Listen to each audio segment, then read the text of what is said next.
Johan. I fucked it Johan. up. I fucked it up when you walked through the door, bro. You and everybody else. It's all right. That's probably a common thing, right? Oh, totally. Yeah, Yeah. coming over in the States. I actually go by Coach J as in the letter. Yeah. Because no one can pronounce Johan. Just to make it easy. But yeah. Man. So now that I'm talking to you, there's I don't know why I just had this stupid thought. This is such a stupid thought on me. I don't know why, but I like hearing accents. Obviously, you have a bit of a different accent. A little bit. Lost most of it, but But it sounds you to if you didn't have any knowledge base, it's easy to confuse. You get asked if you're from like New Zealand or Australia New Zealand, a lot. British, Australian, Yeah. everything like that. Yeah. Yeah, because I kind of hear like some New Zealand in there. I'm like, okay, Yeah. I can kind of hear. But if you said you kind of lost it a little bit. Oh yeah. So if you were like thick with your accent, would it be unquestionable? Like where I was from? Yeah. I mean, more than likely, if you've ever heard anybody from South Africa, you'd be like, oh yeah, definitely. Yeah. Definitely. Dang, what brings you to the States, man? So I came over for rugby actually originally. Oh shit. Yeah. Came over to Lindenwood, played a little bit of rugby there. Mm-hmm. Started Olympic weightlifting, and yeah. Got done with college. I actually had big old plans to leave and go work on oil rigs of all things up in Alaska. Didn't have anything better to do in my life. Make a fuck ton of money doing That's exactly that, dude. it. Yeah, I had a buddy doing it at the time, earning a lot of money, a lot of free time off. You know, obviously a lot of long hours and hard work.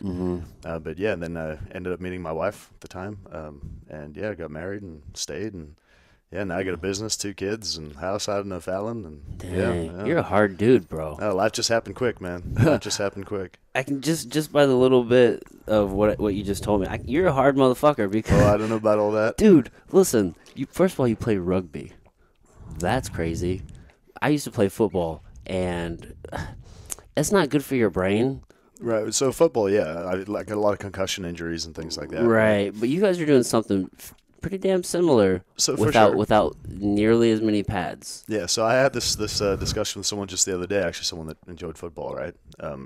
And I think that football, they probably hit a lot harder. Probably because you have know, more. If I had a helmet on my head and I was running at you, I'd probably run at you a little harder than I did without a helmet on. Now, not to say that rugby's not tough. It is. You know, I've been hurt many, many times. I'm sure I've hurt many people on the field too. But I don't know, football's another animal too.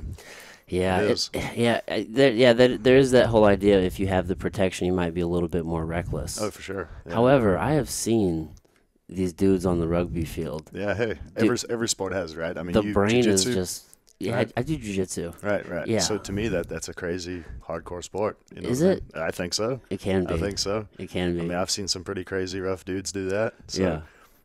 Josh Sampo, who I'm sure you know. Yes. You know, in your field. Oh, good friend. Yeah. When I was at Lindenwood, he did a little bit of training. I went along, thought that me being a roughly strong guy, I could be like, oh, I'll handle this and do it for a little bit extra cardio. Yeah. He made me feel like a 12-year-old girl in 10 seconds. Every single time he touched me. It was insane. Yeah, well, we're practicing how to kill people. Right, yeah. Just total other respect for what you guys did at that point. Yeah. So I'm not surprised you went, like Lindenwood brought you here.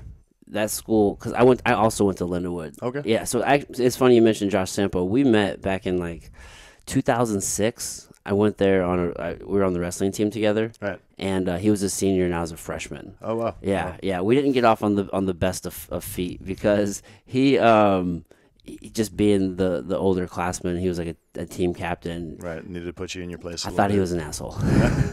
Bro, now I'm thinking they woke us up in the middle of the night. They totally hazed all of the freshmen. In the dorms? Yeah, it could have been worse. It could have been totally worse. But they woke us all up and they shaved our heads in the middle of the night. Nice.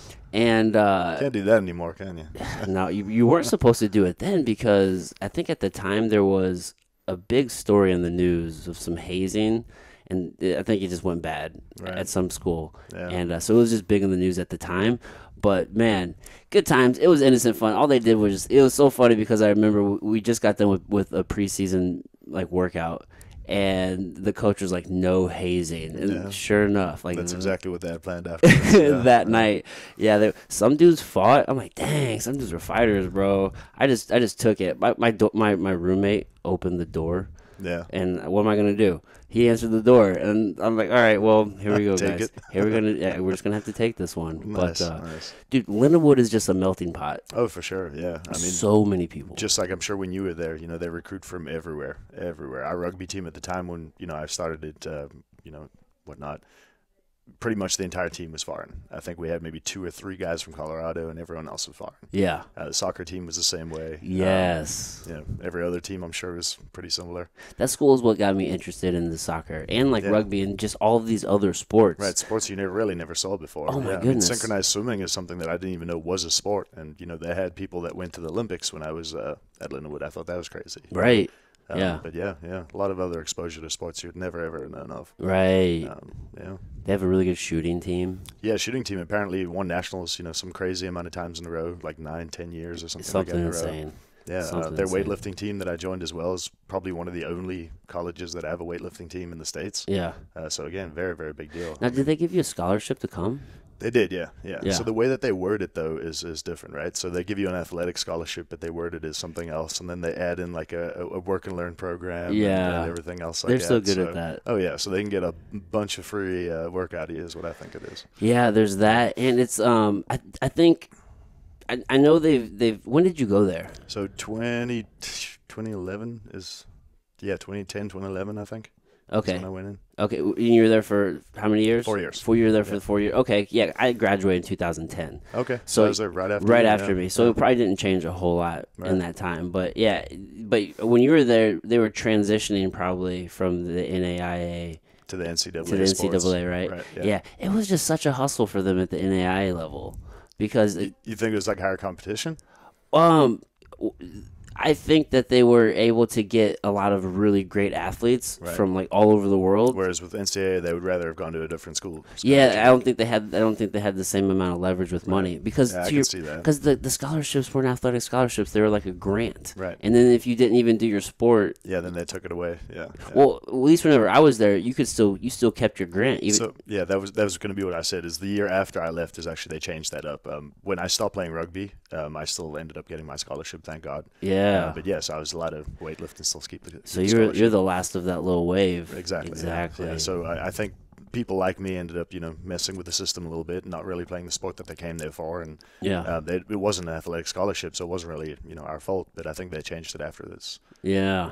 For that reason. It's wild times, dude. Yeah. It brought you to America, though. Yeah, it did. Yeah. Did you have any intentions of coming here prior to that? Oh, absolutely none. Well, that's a lie. I mean, when I get done with high school, my family kind of pushed me to kind of come over here and study and things like that. Coming from South Africa, obviously, we don't have nearly as many opportunities as here in the States. Everything is easier. Everything is more accessible. If you are a poor person in the States, you're still living pretty good in terms of like the world as a whole. Yeah. So I was pushed pretty hard, but I didn't want anything to do with it. I thought I knew better. I actually worked in an engineering firm for 2 years right after high school.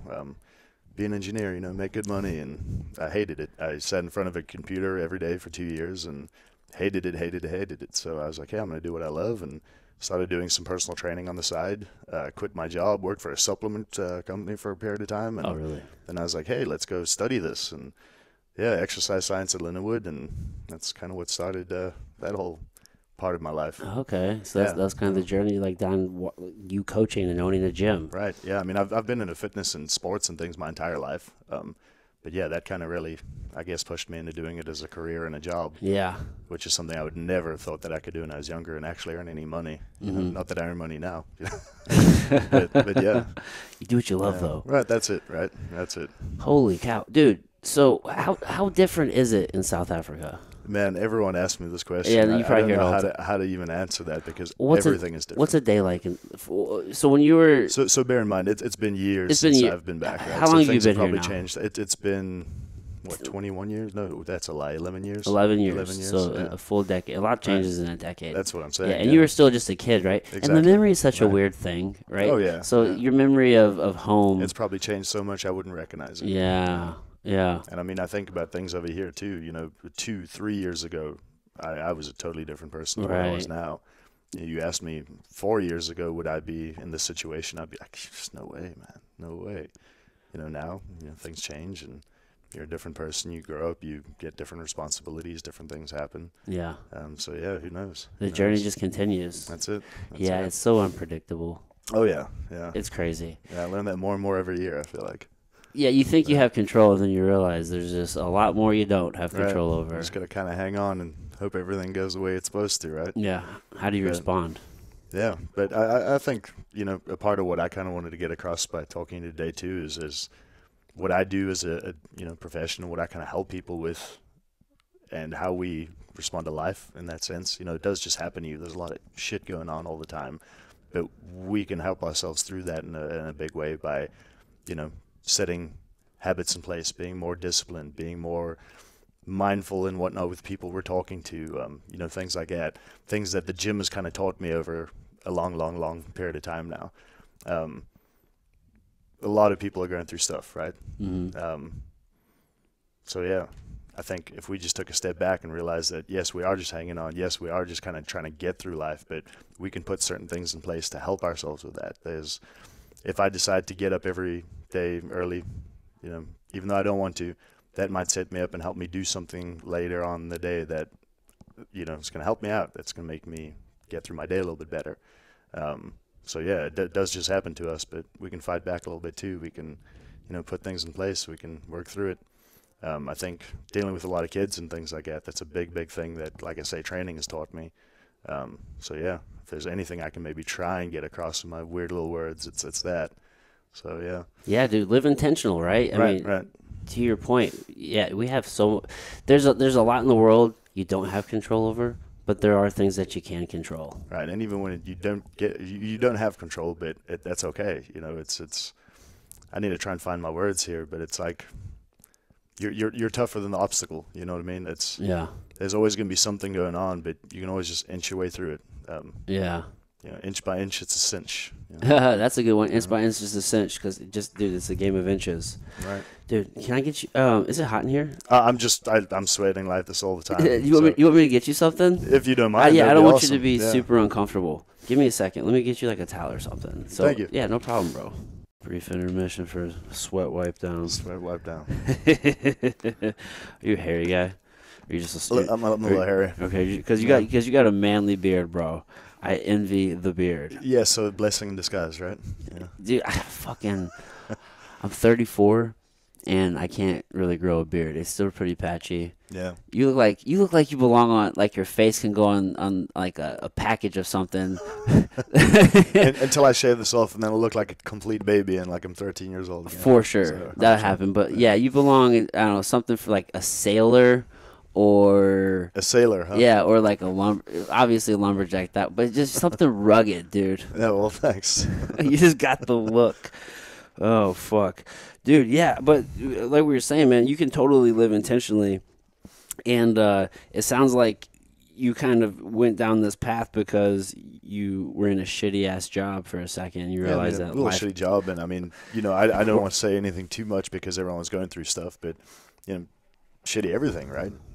Shitty life, shitty job, shitty things that are not making you happy, things that are, pushing you in a certain direction, bad friends, all of that, I feel like can be changed if you work on yourself. And I feel like the gym is a beautiful, beautiful place to start doing that. Just like I'm sure maybe you get from jiu-jitsu in a small sense. Yeah. I know I'm explaining myself really badly with this, but something that you can kind of pour yourself into and really dedicate yourself to that will actually end up helping and benefiting you over time. Yeah. That's a huge thing that I feel like a lot of people are lacking in their lives nowadays.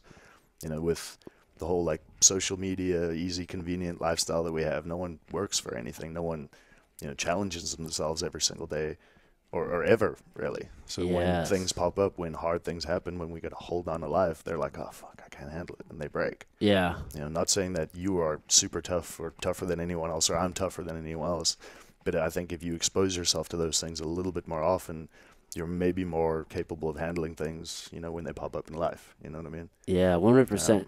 One last thing. That cord is hooked there? Yep. Yeah. There we go. Awesome. No, 100%, dude. I think it's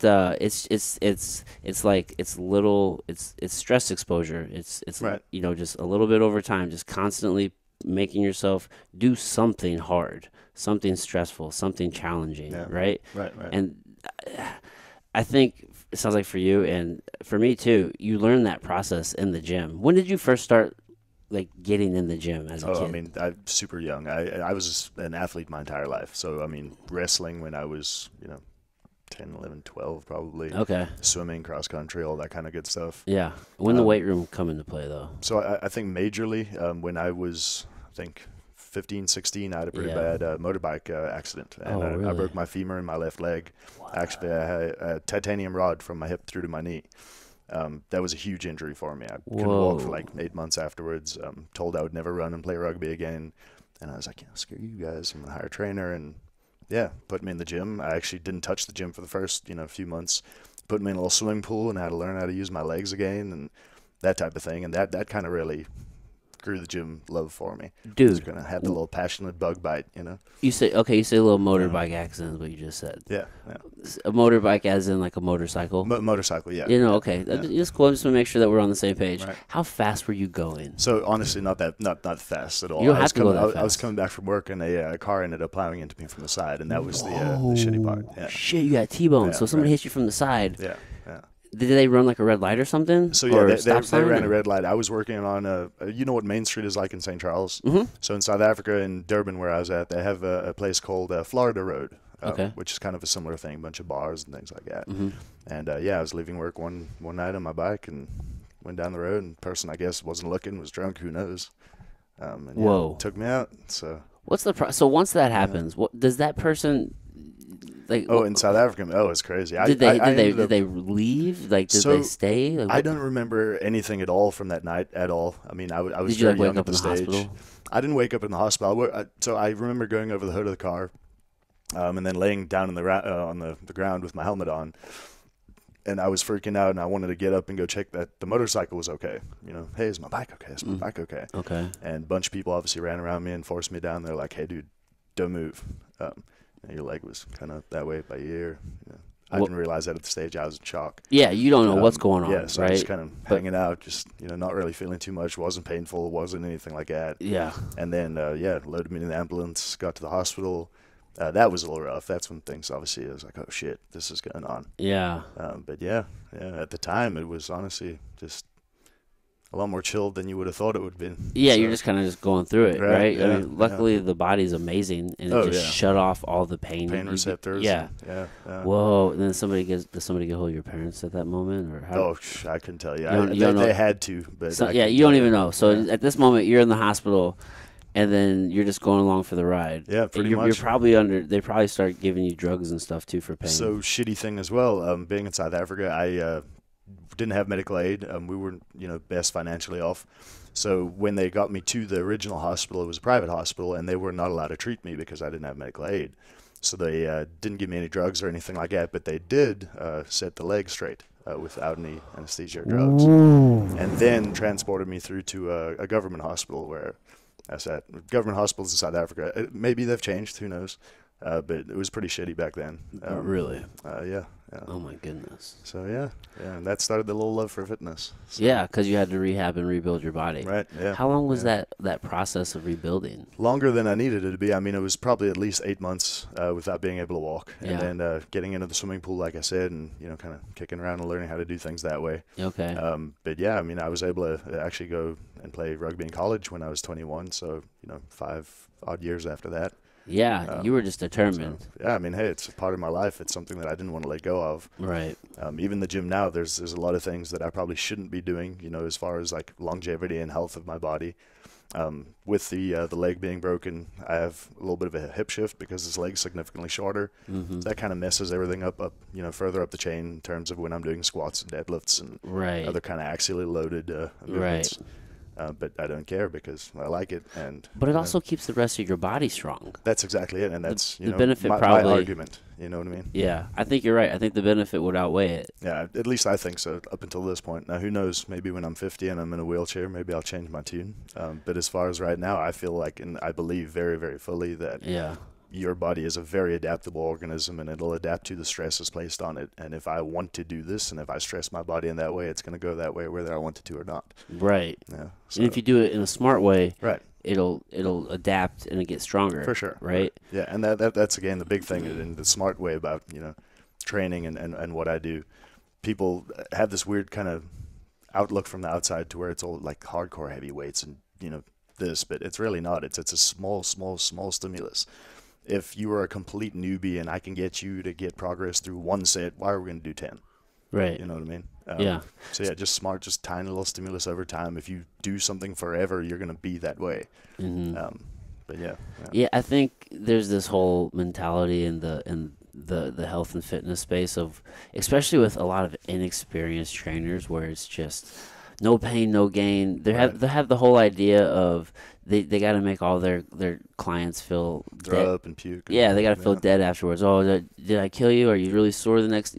Being sore is not an indicator terrible measure of a good training session. Yeah. So I mean, whenever I was in undergrad, like I did personal training for a while, and like I've done health coaching and training, and it's definitely a hard thing to get somebody to kind of make that mental shift to realize that you don't have to kill yourself in here.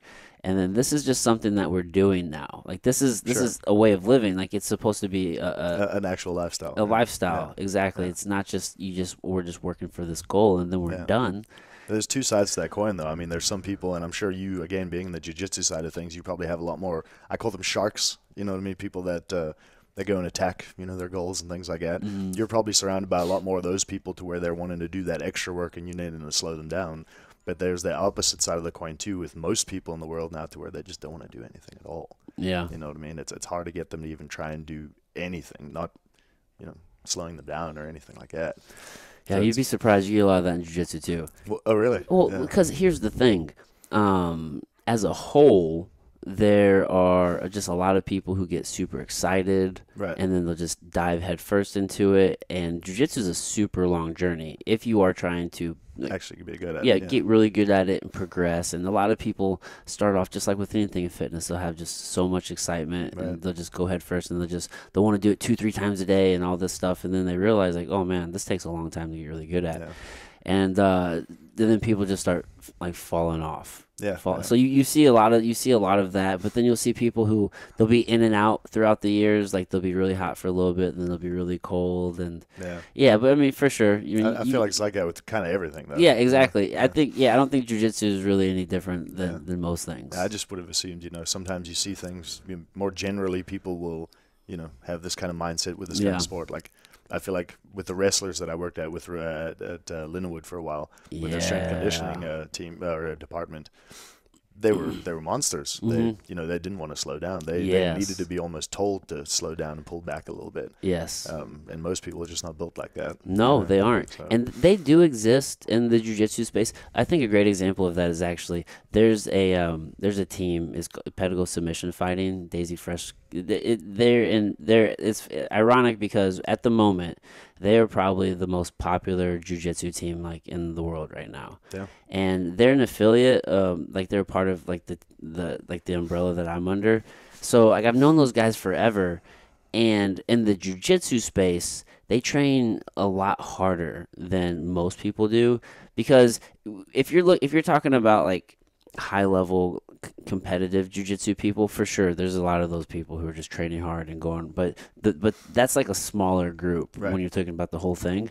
So them, for example, they you were talking about wrestlers and like that grit mentality. They train with that same intensity of like a wrestling team or like an MMA team, which is really rare for the jiu-jitsu. Because I'm sure they have a lot more people burn out than and jiu-jitsu is just usually a lot more relaxed and laid back. Yeah, it's a lot more chill than say like MMA or wrestling or something. But you're right. Some sports they just have that grinder mentality, and wrestling is for sure one of them. Right. Yeah, I was a wrestler growing up. It changed my whole life, dude. Really, wrestling? Yeah, it wasn't one of those things I intended to do. I played football, and I was like, oh man, this is what I want to do. That's what I want to do. And then I had a friend who was going out for the wrestling team because his older brother was, and he just wanted a friend to go with him, I think. So he talked me into it. He's like, dude, it'll help you get quicker for football. And I'm like, well, realistically it would, because you kind of have to explode and it's a lot more plyometric kind of. Yeah, and kind of like work off the whistle, kind of timing and different things. So in my mind, I'm like, yeah, this makes sense, so I'll do it. And I fucking fell in love, dude. It was that's the reason why I went to Lindenwood. Like I went there on a wrestling scholarship, so it just kind of set the course of the rest of my life, which like took me into like fighting and all this other stuff. So and jiu-jitsu ultimately. So yeah, dude. But there is just a certain mentality with a sport like that where you just have to grind and work hard. Right. Yeah. But you're in like powerlifting now, right? Yeah, so powerlifting, strongman, kind of more so for Yeah. myself. You lifting like big Atlas stones and stuff? Trying to. Yeah, it's something that I've gotten to pretty recently within the past probably 2 years. I've always kind of trained that way. But with strongman, it's a lot more non-traditional kind of implements, right? So I've always trained with a barbell. I've always trained with weights. I've always trained with, free weights. But now it's, stones, not just round big Atlas stones, but, natural stones. A log. I don't know if you've seen the logs where they do the log clean and press. Like with a real log? So it looks like a real log. It's like a 12-inch diameter log that you clean and roll up on your chest and press up over your head. I don't think I have. Yeah, so neither did I until that's really cool. Started training there. It's really, really cool. Very brutal. Like I say, completely non-traditional. So, the weights are always shifting around and weird and awkward and cumbersome. And I, again, feel like it's helped me develop a whole new level of strength, and again, help my clients, obviously develop a little bit more of a new style of training than I would have been able to give them before. Right. But yeah, the core of everything is still, powerlifting, the traditional barbell movements, the squat, bench, deadlift, overhead, not a powerlifting movement, but, pull-ups, bent over rows, that's kind of what we preach in our gym, the tried, true, tested stuff. Yeah, so it's simple, it's foundational. Right. You know what I mean? And I like using just odd objects, right? Because the world doesn't really move in a linear fashion. Right. So let's just say if you're cutting your grass and you step in a hole by accident, like that's going to shift you in a real weird place, and you're going to need to be able to like stabilize your spine. Right. I had a boss who actually he did that. He was like mowing his grass and he stepped in a hole and he wasn't strong enough to stabilize, and he ended up having back issues for so long after that. I'll believe it. Yeah. So the world, so being able to like lift like a stone like that, that's functional. You put your spine in all these weird rounded different positions. Yeah, a lot of the stuff we do is actually sandbag training. It's a little bit more easy to handle than a stone for most people and whatnot, and it's even more awkward and cumbersome. Right. But yeah, a lot of that type of stuff I feel like anyway, and at least through our testing measures has definitely increased a lot of our athletes' strengths and quickness and power and things like that. So yeah, definitely something that I've gotten into a lot more. Yeah, sandbag is it's a lot more palatable for everybody else. Sure, yeah. Usually, I mean, if someone walks in there and they see an X 100 whatever pound stone, they don't generally want to put their hands on it. Yeah, like I'm gonna pass on that. They look at your forearms, and they're all bloodied up and tore up, and they're like, "No, I don't really know if I want to look like that." Give that grip strength though, dude. It definitely gets it up there. I mean, that's a big indicator of longevity. Yeah, so I've heard longevity, and then also as far as like just full body strength, like there's a big correlation between grip strength and full body strength. Yeah, that makes sense though, right? Cool. Yeah. I mean, if you're trying to do a deadlift, you need to be able to actually hold on to whatever you hold on to. Yeah, dude, you're gonna live a long time. Yeah. By those metrics. Yeah, I don't know. I'm just gonna say with the deadlift, I feel like the grip's always like the limiting thing. So maybe that's not really the case. But yeah. I feel like barbell is kind of like that entry level for a lot of people. Most people kind of get into fitness with the barbell, but it's one of those things that it is really foundational. But you got to learn how to do it correctly. Oh, for sure. Oh my goodness. And I don't ever want to preach like there's like a perfect form to do something, because we are all individuals, and I feel like you need to, find out what works for you. I know that sounds very cliche and whatnot, but it really is true. But I just think people really, really underestimate, just like jiu-jitsu, how long it takes to master and learn something. And that goes down to what you were saying in the beginning, is how good do you really want to be at this? Do you want to do this as a health thing? Then who gives a shit? Just move the barbell around for 30 minutes a day, and you'll be generally more healthy than you wouldn't have been. Do you want to be the strongest person that you know? Okay, well then you probably need to master this implement that you are going to be using for the rest of your life. And there's kind of that distinction too, I think, a little bit. Yeah. I've been training now for well over a decade. I mean, a little bit longer than that now. I'm not that old yet, but I still suck at most of the movements that I've been training for a decade. Again, to me, sucking, is very relative. I hope that I look slightly better than a beginner starting now, but compared to someone that is an elite in my sport, I look like a beginner too. You know what I mean? There's huge levels to everything in life, just like there's always levels. Always levels, dude. Yeah, people don't realize that is kind of my feeling and understanding so far. You know? Yeah, but comparison will mess you up. It's the thief of joy. I always like to say that. For sure. But when you're a competitive guy, though. Again, getting back to that is why are not more people competitive? Like, why are they happy with? And I'm not saying compare yourself to other people, but there are objective standards, right? Yeah. If you want to be considered good at jiu-jitsu, you should probably know how to do, X, Y, and Z submission, I would assume. Right. Not that I know anything about jiu-jitsu. But yeah, I don't know. Not saying that comparing yourself is good, but, maybe having standards to shoot for is not such a bad thing either. Right. Yeah, complacency is a killer. Right. Yeah. Oh, man. Yeah, we're living in a world where it's almost, if you're super aggressive and you're really ambitious, it's a bad thing. It's a bad thing. Oh, it's frowned upon. It's one of those things that you have to kind of keep in check, and it gets tampered down because. How did that even happen? Because that's something that confuses me quite a lot. Still I don't fucking know, dude. Because again, I'm biased. I'm a man. You're a man. You're biased too. We can't really talk, right? But how did that become a bad thing? Like, me having a son now that's young, I want to try and teach him to be a better man than I am, right? And I tell him all the time that he's a protector. He's strong. He should help people. He should, use his masculinity. Yeah. And I don't understand how that ever became a bad thing. Yeah. It blows my mind. I think most people think the way that you and I do. I think that there is a very loud minority amount of people who are, kind of just putting out this crazy ass narrative. And unfortunately, I don't know, it just seems to be catching on with like popular culture and especially like younger people. I feel like an old motherfucker all of a sudden because I'm only 34, but I'm just like, whenever you see the things that are being talked about like on universities and is leaked over into like just the everyday world where it's like we have to have all these safe places, right? And again, masculinity is bad, and you can't be aggressive, and all of this shit where it just doesn't make sense because that's not how the world operates. Like the world is not risk free. The world, we can't nerf everything, and as much as you would like to think that everybody in the world is a good person, there are a lot of great people in the world. There are also people in the world who will take your fucking shit. 100%. And they will murder you. 100%. There's no question about it. And you can't be soft. Right. You got to be ready. You got to be vigilant. Yeah, but most people, again, don't think that something like that will ever happen to them. I know, right? man. And going back to what we said earlier about people not really facing challenges in their lives, not being capable of doing things when, things do happen in their lives. Kind of going back to how I think that we should get everybody in the world just touching a barbell and doing jiu-jitsu and just exercising and training in general. Yeah. I feel like as cliche and silly as that sounds, I feel like that's the one little small tiny place where everyone can do it and everyone can maybe feel that little bug bite is what I call it. That little bug bite. Hey, I want more of this. Hey, I think I can do more. Hey, I'm better, than I was previously. Yeah. Yeah.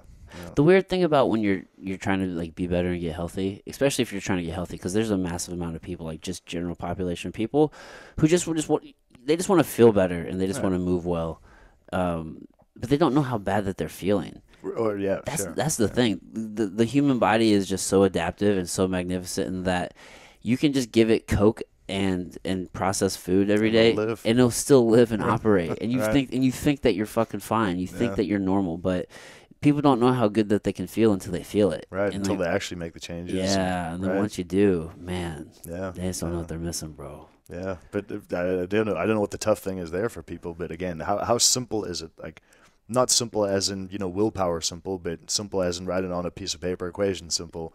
How easy is it to be healthy? Don't eat shit. Move relatively, regularly, every single day. Yeah.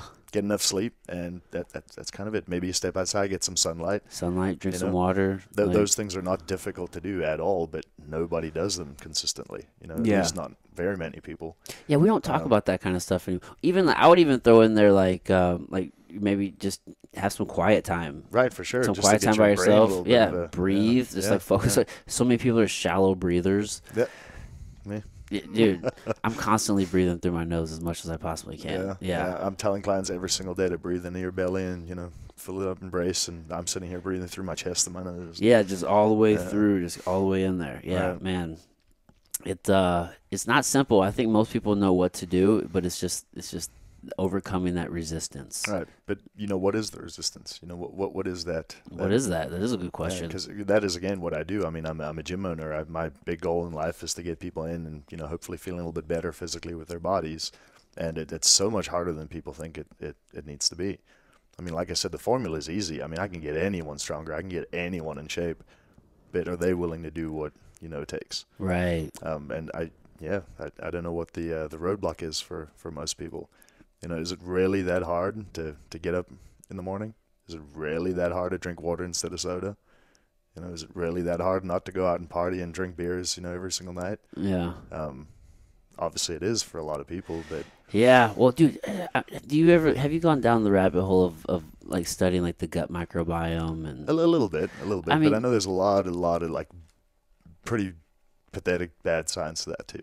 Is there? Yes. It depends. Tell me. I don't know as much about it, so why don't you start? Well, I was just going with like, so I mean, there's the gut brain axis, and I mean, at least as far as serotonin is concerned, I mean, 90% of it, up to 90% of it, is produced in the gut, and then so correct me if I'm wrong, but from what I'm understanding, just depending on what your bacterial concentration is in your gut can kind of dictate and drive a lot of like those cravings and like what our behaviors and kind of habits are. I'm sure it could, yeah. And I'm never going to correct you because I'm not a scientist or a doctor or anything. I'm a gym owner, personal trainer. I'm really nothing special. Yeah, but that's interesting. I've never heard anything saying that it's like bad science. So I'm just interested, like, in what you heard. I just think that it's sometimes interesting, like, when people say that 90% of serotonin is produced through the gut.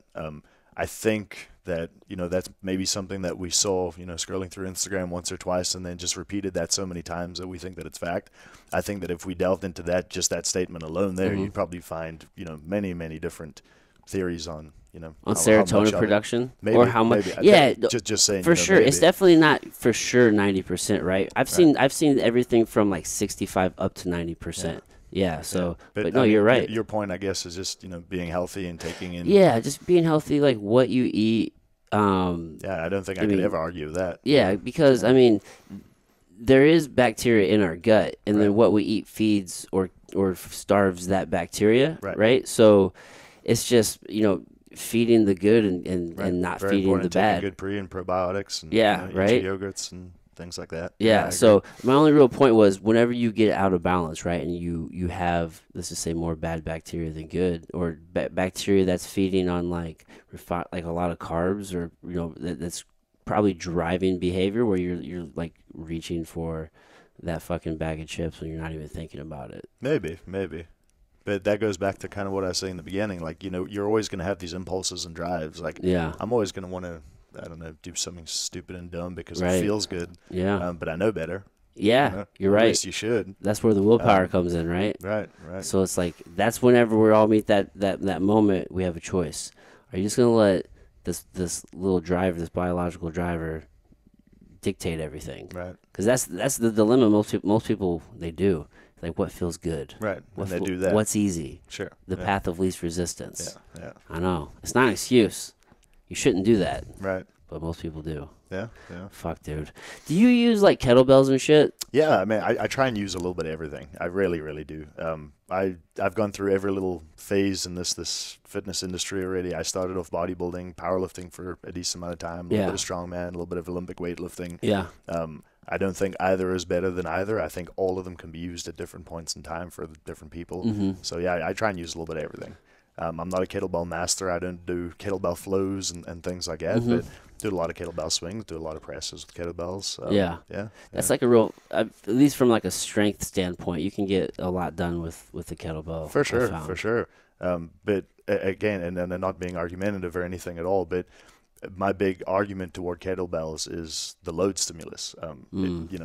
If you want to be strong, you unfortunately have to lift some heavier loads. Like you think those like they just don't get heavy enough? I mean, they make some pretty heavy ones, like 300-pound ones. But how much easier would it be to, do a squat with 300 pounds on a barbell versus picking up a 300-pound kettlebell and getting into a goblet position. And, right. Who knows? Who yeah. knows? I mean, at that point, isn't it like just an Atlas stone? Kind of. Or is it just not big enough? It's probably not big enough, no. Is it the size that makes the Atlas stone? So different ones, and they fill it up with different things all the time, but usually the different sizes are obviously, bigger, a little heavier. They usually are set to standard sizes. Like they have 2 different molds from what I know, the Slater and then the little hybrid molds, and they're all pretty much the same size depending on like weight of the stone. So I think like 220, 250 up was a certain diameter up to 330 or something like that, and then over that was a bigger diameter. Okay. And then so on and so forth. Yeah. Okay. Yeah, so it's a little bit of everything. Yeah, I mean, I try to. I'm definitely a little bit more of a master in quotations, but of the barbell. I mean, I've been using that longer than anything else. Like I said, the Strongman stuff, the stones, the the log, a lot of the carrying implements are a little bit newer to me, but similar concepts, right? Something I also kind of preach to my younger kids is there's 1 billion exercises in the world. I'm not trying to teach you 1 billion exercises. I need to teach you how to move your body in 5 ways. That's it. I need to teach you how to push shit, pull shit, squat shit, bend over with shit, and carry shit. That's it. Yeah. If we can literally just do that efficiently, you'll be good at 99% of all those movements out there because they all combine, 1 or 2 of those movement patterns anyway. Right. If you know how to bend over pretty well, you can deadlift, you can kettlebell swing, you can do a good morning, all those kind of wonderful things. Right. So it's not complicated. No, it really isn't, but it is. So. Yeah. So Pedro reached out to me and he was like, "Man, you got to talk to this guy. He's just so fucking cool. He's helped me basically reverse my diabetes." Well, Pedro's too nice. Yeah, nice. Dude, he spoke so highly of you.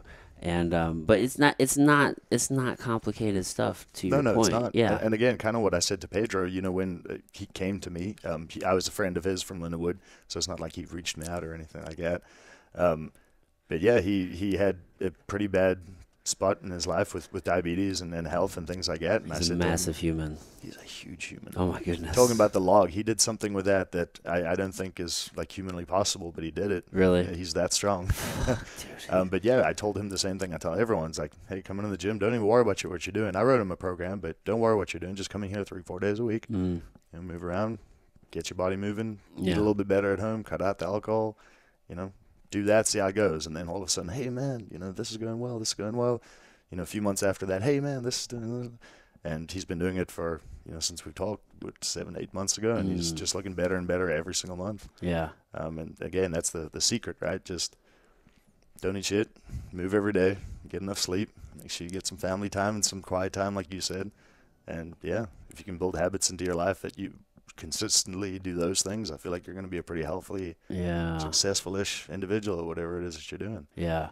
Do you also write in the program? Do you go over like an eating protocol for these people? Or? I used to.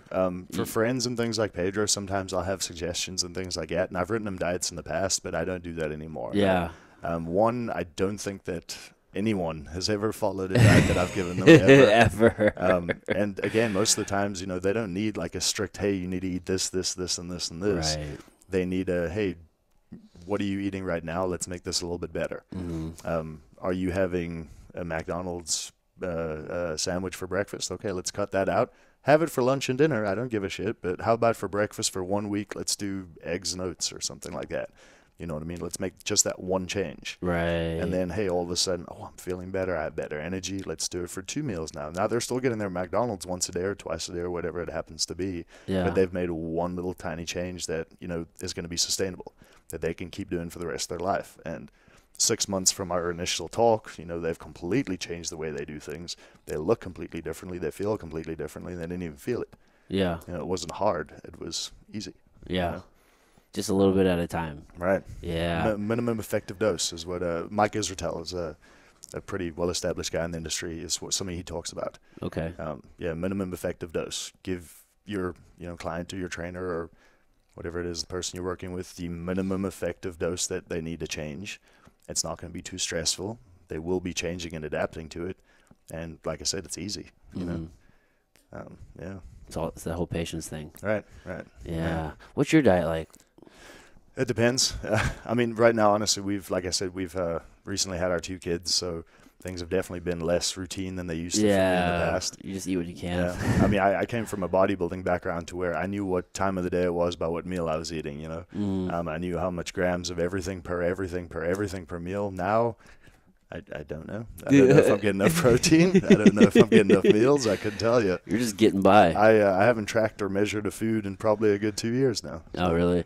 So you know how there's a whole thing where typically, like the guy usually gains weight along with the woman, right? And that's because I think I read something, and it kind of actually makes sense. I think that's because like the guy's also putting on weight to like get ready for those long nights. And maybe maybe there's some physiological thing. Dude, I think the body's just so smart and it just does shit, whether we understand it or not. I think you're probably right. Dude, that kind of makes sense, dude. Yeah. It's like why do guys tend to put on weight too during pregnancies? And to your point, when the baby comes, you're not really sleeping much at night. There's no regularity in your schedule at all. You don't know when you're going to be able to eat next. For sure, you're just grabbing and going. It's like, fuck, man.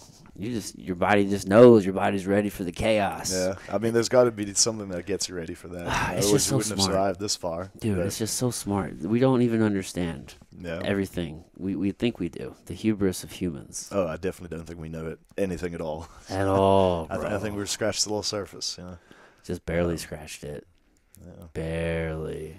So you compete. Are you going to be still competing? Yeah, so I have another Strongman meet coming up in March. I haven't actually officially signed up yet, but I'm hoping to. Oh, that's cool. Yeah, so March 25th and 26th.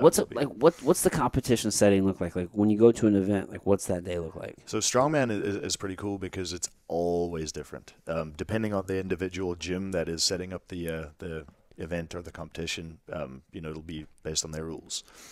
So this particular one will be held over 2 days. It's the first one that I've done that's been like that. Usually they're a day, 3-4 hours max, and then you go home. This one will be, I think it's 5 events on day 1 and then 3 events on day 2. So a little bit more CrossFit style, I think. But yes, I have no idea what to expect. You don't know what events they're going to be at all. You just know the number. I know all of the events except for one. They have one mystery event on the second day. So yeah, we get to train for the selected ones that they've listed. They've listed weights already too, so you get to train pretty specifically for those and make sure that you're pretty skilled at those. Okay. And then there's one mystery event that they're going to throw in. They'll give that out I think 2 weeks before the meet. Okay, and that's in March. Yeah. So we get like 8 weeks. Yeah, something like that. I think it's like 10 or something like that. 11. Yeah. Do you double check? So then you structure your training so that way you try to peak? I try to, yes. With Strongman, again, it's very difficult. With something like powerlifting, to where you have to do one repetition, and the only thing that you're really being tested on is your max strength or your absolute strength. It's relatively easy to peak. But with with Strongman, there's so many different qualities of fitness that you need to be peaked for that it's almost fucking impossible to peak for it. Right. Like with the deadlift event that they have, it's a deadlift medley. So there'll be 3 deadlift implements. There'll be a Texas deadlift bar that I've got to lift for 1 repetition, then an axle bar that I've got to lift for 1 rep, and then I've got to lift a car for the remainder of the time, and there's a 60-second cap. So, do I have to be maximally strong? Yeah, but also need to be so conditioned that I can, produce all this force output in 60 seconds and not, pass out or gas out. Right. So that gets pretty tough. Yeah. So I try and peak, but whether I get it right or wrong, who knows? Dude, yeah. There's so many variables to train for. Yeah. Yeah. So with something like that, and again, something that maybe I like a little bit more about it, relating it to powerlifting again. If you are a tactician, if you're a real technician at your lifts, you can generally get away with some stuff, right? If you water cut pretty hard and drop your weight to get into a lower weight class, but you're an excellent deadlifter, an excellent squatter, and like I say, you can technically get away with something that the other lifters maybe cannot. You can get away with that. With Strongman, if you potentially water cut and you perform badly, you're screwed. Yeah. There's absolutely nothing you can do. Well, are there weight classes in Strongman? Yes. Yeah. Okay. Yeah. Okay. Because I would think that would make it fair so that a whole bunch more people can do it. But I would think when you look at Strongman, like the elite are just big as fuck. That's exactly it. Like how does anybody else have a chance? As you get into the higher weight classes and things like that, and the higher level shows, the weights of the stuff just gets heavier, right? And when you're looking at something like, 1,000-pound yoke, you're not going to get a 100-pound lifter doing that ever. It's not going to happen. No. Who knows? Maybe. But anything's possible, not. Right? So that's why the bigger guys are usually the guys that are the pros and the elite guys. Well, their body's designed to. Right, literally designed to handle that kind of weight. Right, yeah, dude. Yeah. Did you ever see Strongman or anything on TV when you were a kid? Oh, yeah, growing up, it's all I watched all the time. And South Africa was actually super big for us. Yeah. A gym that I went to when I was early in high school, real piece of shit gym. We had a guy there. His name was Rory Skippers. He was a trainer there at the time. When I was, a little young boy, he was the biggest man I'd ever seen in my life. Like, his forearms were the size of two of my legs put together. Oh, wow. Probably not, but, when I was younger, a massive like human being with big-ass forearms. Massive. I know what you're saying. But, yeah, he's one of the first strongmen that I ever saw. And, I mean, I thought that he did things that I didn't think were humanly possible. You know what I mean? Mm-hmm. But, yeah. Definitely someone that, got me into it a little earlier on, I think. So...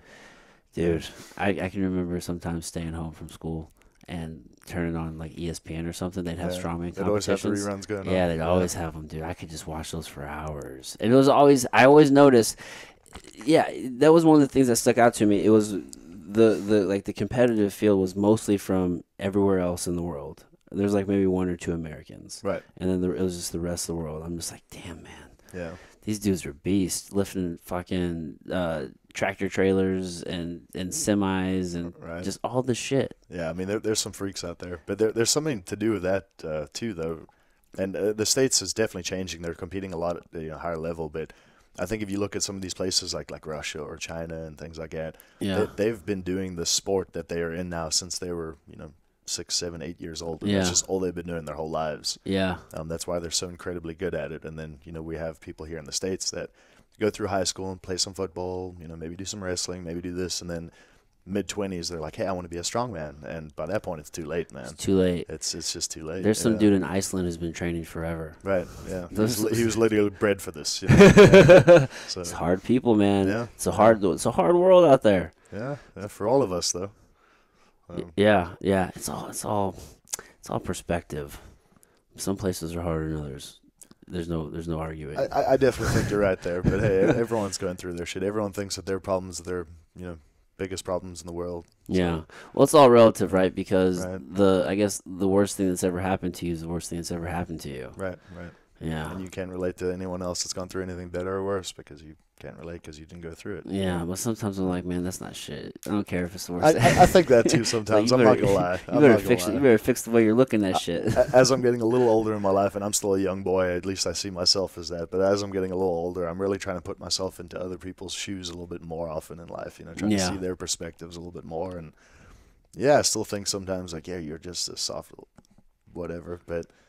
Yeah, I'm trying to not do that so much anymore. You seem like a guy who's just cut the shit, no excuses. You have a choice, get it done. I mean, you know what? That's what it comes down to. I'd like to say that I see myself as a nice guy, and I really hope that I am. Mm-hmm. But when it comes down to it, especially in the gym, if you did 5 push-ups last week, sorry, bud, you got to do 6 this week to get better. If you do 3 this week and then 2 the next week, now I know that you're just screwing around. So there's no more.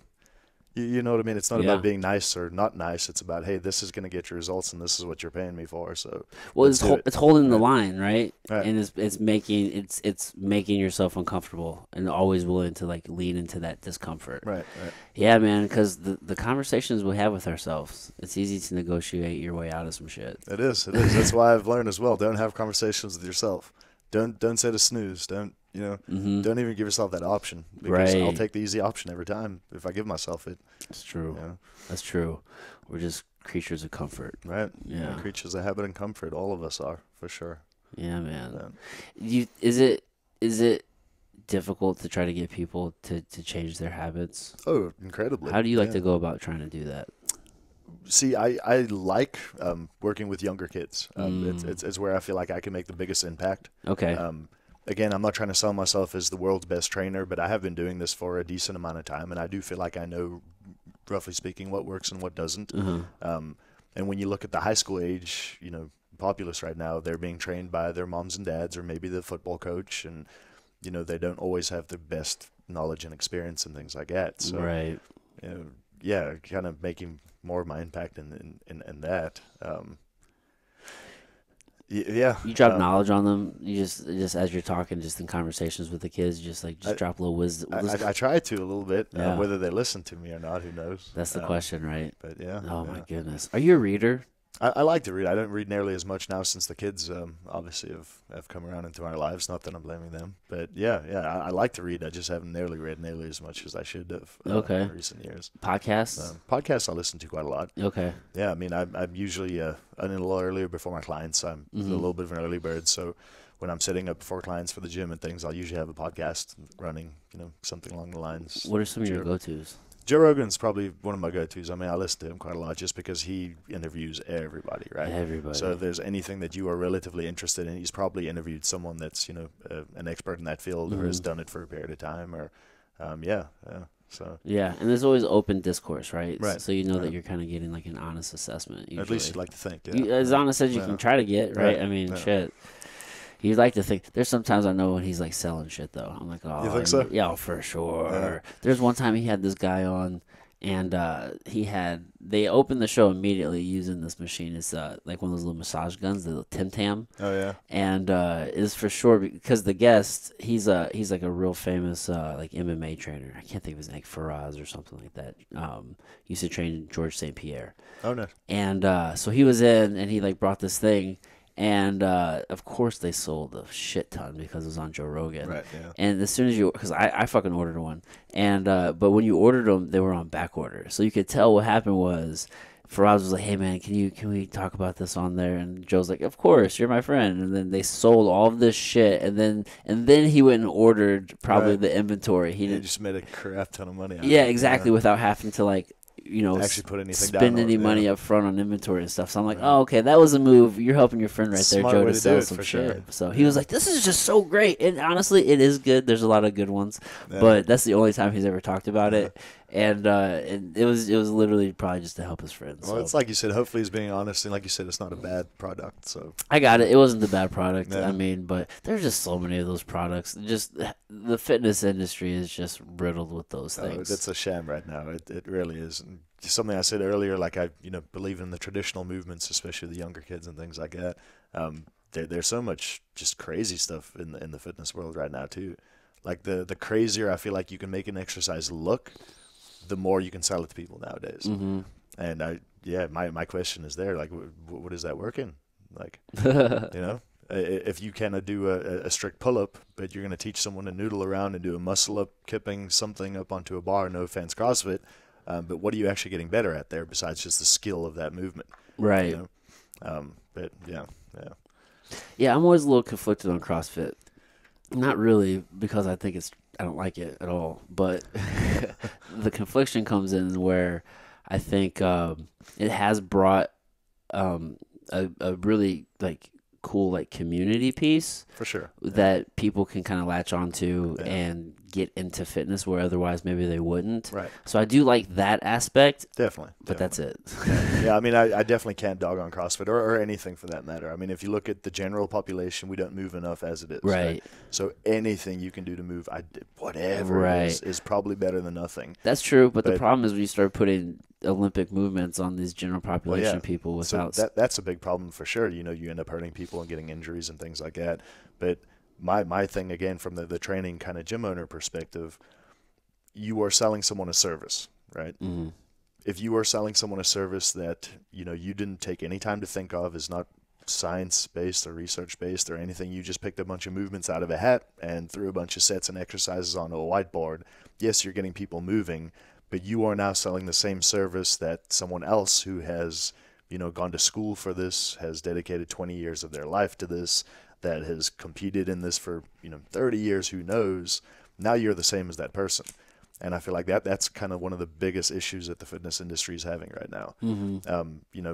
Again, not a terrible thing, but a fresh person out of high school can now go to Club Fitness and in a weekend get their personal training cert and be a fully qualified, certified personal trainer.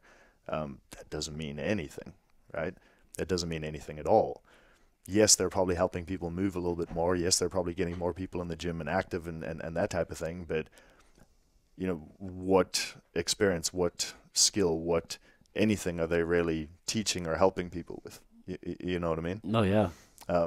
It's like in the jiu-jitsu game. Why would it be a bad thing for me to go opening up a jiu-jitsu box? Is that what you call it, a box? Yeah, just like a gym or a studio. Jiu-jitsu gym, or, a studio. Yeah. So if I went and opened up one right now and, my marketing was the best out there, I just spent a ton of money on marketing, and every little gym in the area, all of a sudden I took all their clients away.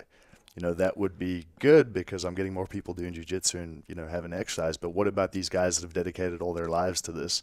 They're sitting here looking at me being like, dude, you're wasting these people's money. Yeah. You're not going to help anyone become a black belt or win a world championship or, be anything significant in the sport. Yes, you're helping people move a little bit more, and that's a great thing. And I'm never really wanting to dog or get down on anyone for this. But that I feel like is a very, very big issue right now in the industry. Mm-hmm. There's no standards. There's no, what does a personal training certification mean? If you say that you have your CSCS or your CPT or your NSCA this or your, NASM this, what does it even mean nowadays? Yeah, a lot of it's just marketing. It's all marketing. Yeah. It's all marketing. Yeah. Again, I've seen people that have literally been coaches for 20 plus years, and they are failing, as financially or part of their job, to people that, like I say, that are 18 that have just come out of high school that know how to show some skin and do well on social media. Yeah. And I don't see that as being fair, but who cares about fair?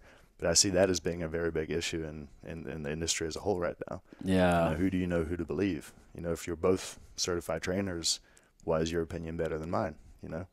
I feel like some people should just stay out of it until they know better. There's a lot of information to sift through. Yeah, there definitely is. Yeah. And again, why I think that you should trust someone that's been around the block and been through it all. I agree. Do you know who Shane Maxwell is? No, I don't think so. He's just a real old. I found him on Joe Rogan. He's just a real school strength guy. He does a lot of like kettlebell stuff, and he was like one of the first, I think, American jiu-jitsu black belts. But he was saying that you shouldn't trust like a trainer like under a certain age. It was like, I think his number was like 40 or something like that. I would agree with that. Yeah, it was. I'm not 40, and I would agree with that. It was something like, or because to his point, he's like, what does a 20-year-old know about training? Right. Like, what do they know about training smartly or for longevity or because when you're 20, you can get away with a lot of shit. And right. You're still learning. You don't know.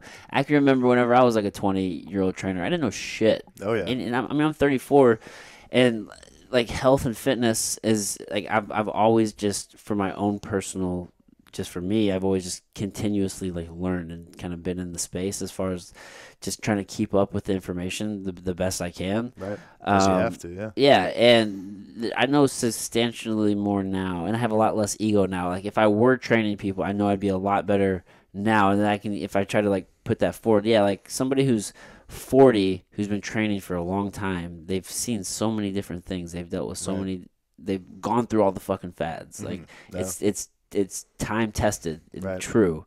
You can learn. Yeah, I've had this discussion actually with my wife the other day. That I don't know if you're familiar with the Dunning-Kruger effect. Oh yeah. So I literally said almost exactly that to her. I said, maybe 5 years ago, I would have said to you, I knew exactly what I was doing. 10 years ago, I knew exactly everything. Now, I feel like I don't know shit. I don't know anything. I feel so stupid all the time. Exactly. I feel dumber every year I get older. But it's just crazy to learn how much more there is out there when previously you thought that you knew it all. Yeah, man. We're learning shit all the time. But that's the thing, though. I think that's what's so interesting when you're talking about learning, just the hubris of a lot of people where it's this whole idea where you have to learn, you have to go to college or you have to learn from like these certain establishments. Right. But you should always be trying to educate yourself. Mm-hmm. And there's a lot of ways to learn. Podcasts are a great example of that. Like Dr. Huberman, he runs a podcast called the Huberman Lab. I listen to him quite a little bit. Exactly. So he's a Stanford professor. Mm-hmm. People pay money to go to his classes, yet he's giving away the same information for free on his podcast. So tell me what's different than that education. Right. There is no difference in that education other than I didn't have to pay for it, and then I tuned in myself, and it's more self-taught. Like maybe I can't ask questions, But even then, you can probably reach him and ask questions because totally agree with you he hosts like Q&A. So the access to information and good information, like you have to know where to go and look for it, but you can get good information and educate yourself.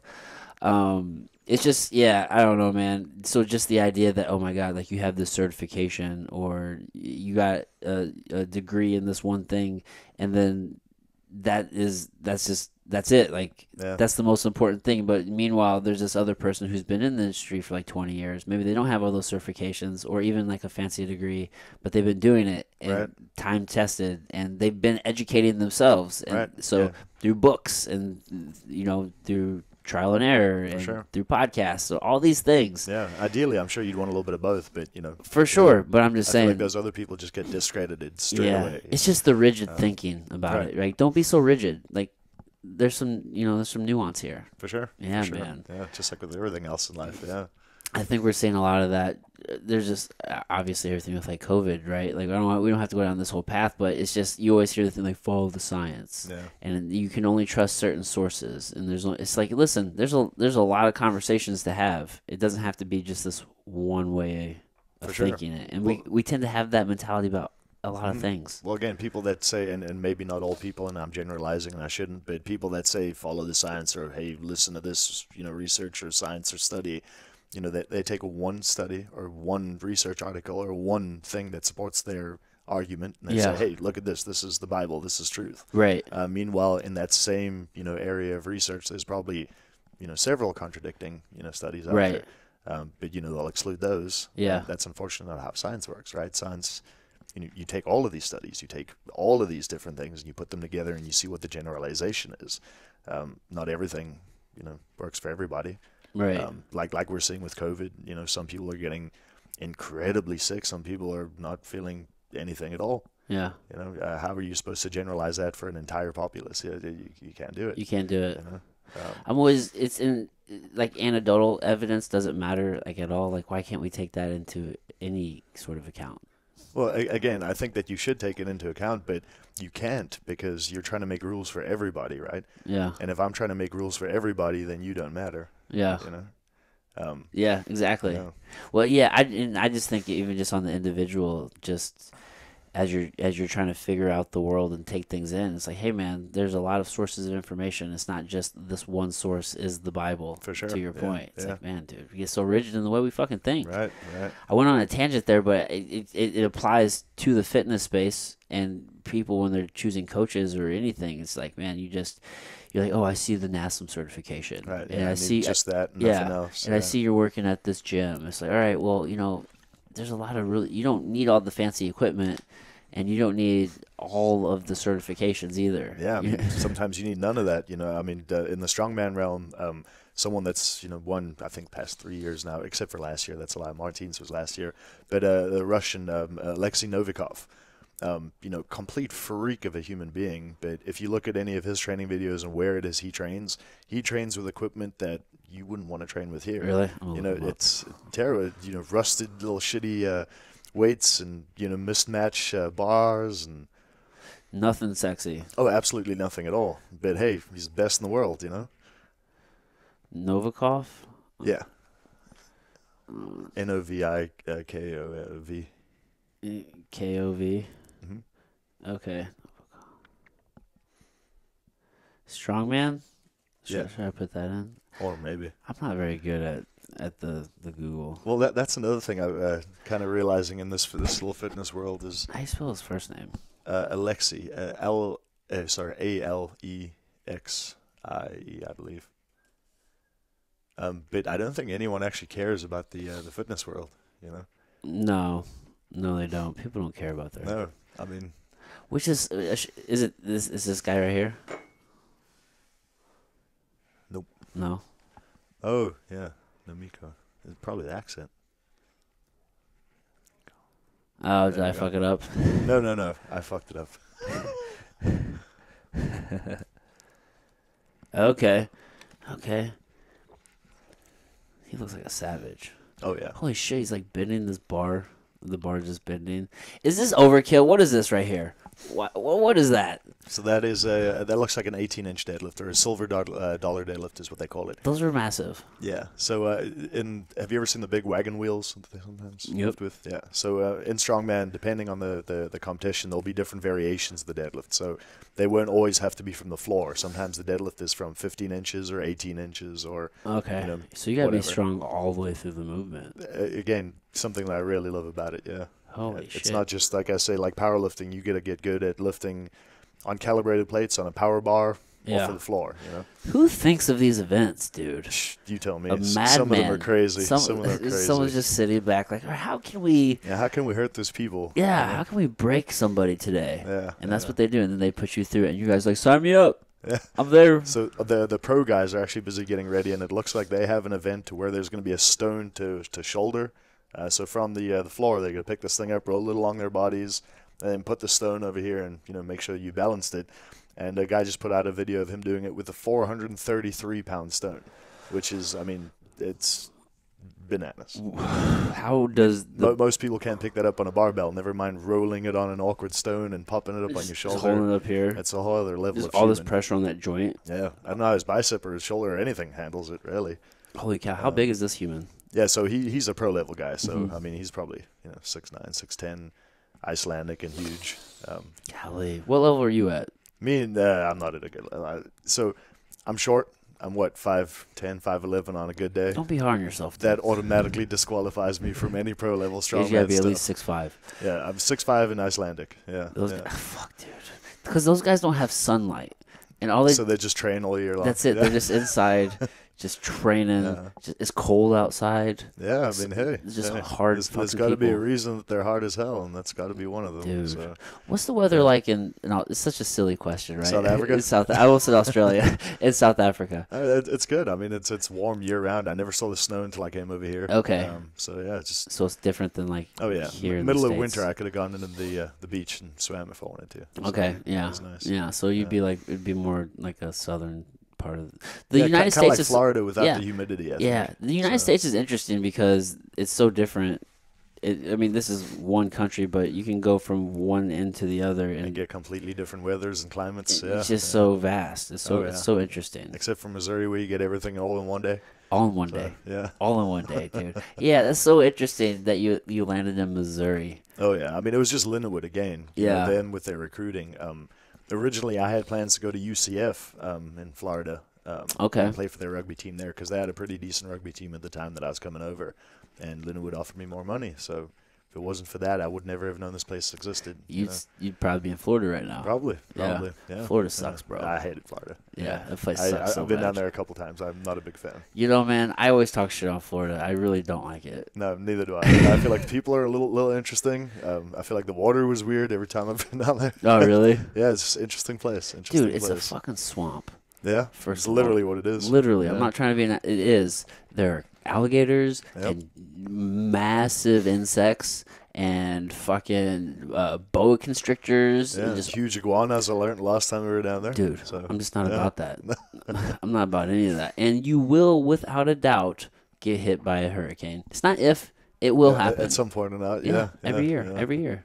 Sometimes worse than others. 100%. I'm always just so interested by the fact that people will build in a place that is guaranteed to get demolished by a natural disaster. Yeah, again, how that happened over history, who knows? And then we get all sad when it happens. We're all surprised. No. New Orleans just got taken out again.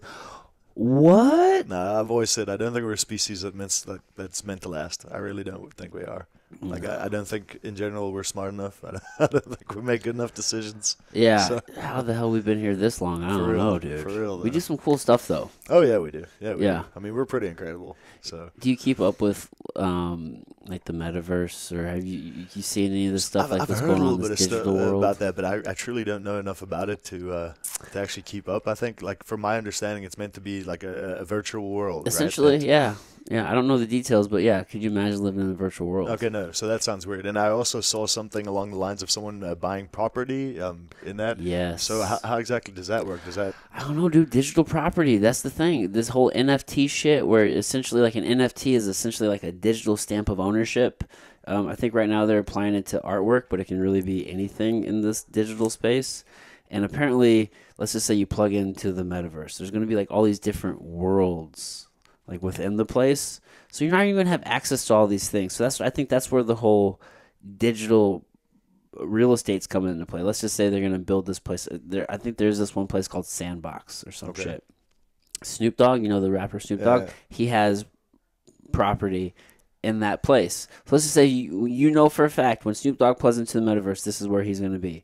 So now, if you also want to be where he's going to be in this place, you're going to pay to get in there. Yeah, right? Exactly. You can purchase real estate there. It's going to be astronomical. That's absolutely fucked up, actually. It's not. What in the fuck are we doing? This is. God. You can spend all the money you want on virtual real estate. I'll take all the real estate. Yeah, that's what I'm saying. Yeah, the real world. Give me a 100-acre homestead somewhere, and I'll be fine. Yeah. That's the thing, guys like you and I. We're not.